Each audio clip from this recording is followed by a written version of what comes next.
নমস্কার বন্ধুরা, আজ বানাবো তেলকই। মাছগুলো বেশ বড় বড়ই ছিল। মাছগুলো কেটে ধুয়ে পরিষ্কার করে নিয়ে এসেছি। প্রথমে লবণ হলুদ মেখে নেব, নিয়ে রেখে দিয়েছি। সরষের তেল দিয়ে রান্নাটা করতে হবে। মাছগুলো ভেজে নেব প্রথমে। বেশি ভাজার দরকার নেই, হালকা ভেজে নিলে হবে। আর একটা যে মাছ দিয়েছি ওটা আমাদের বিড়ালের জন্য রেখে দিয়েছি, ভেজে নিলাম। মাছগুলো ভাজা হয়ে গেলে তুলে নেব।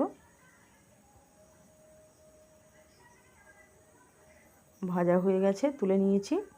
নিয়ে ওই তেলেই একটা শুকনো লঙ্কা, একটা লবঙ্গ, কালো জিরে আর একটা এলাচ দিয়ে দিয়েছি।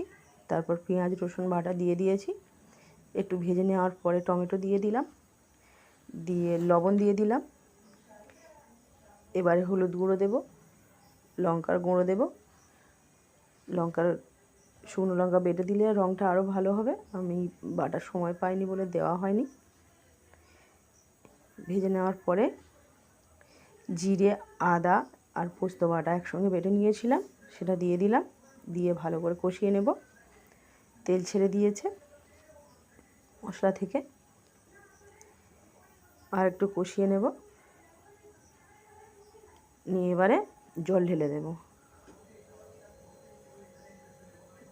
কাঁচা লঙ্কা চেলা করে দিয়ে দিলাম।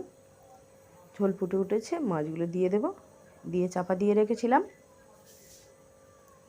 হয়ে গেছে। এবারে ধনেপাতা কুচি দিয়ে একটু সরষের তেল দিয়ে নামিয়ে নেব। কাঁচা সরষের তেল উপরে দিলে ভালো লাগে সেন্টটা। এবারে নামিয়ে নেব। এইভাবে একবার বানিয়ে খেয়ে দেখুন, আপনাদের নিশ্চয়ই ভালো লাগবে।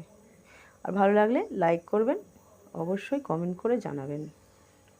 নমস্কার বন্ধুরা, ভালো থাকবেন, সুস্থ থাকবেন।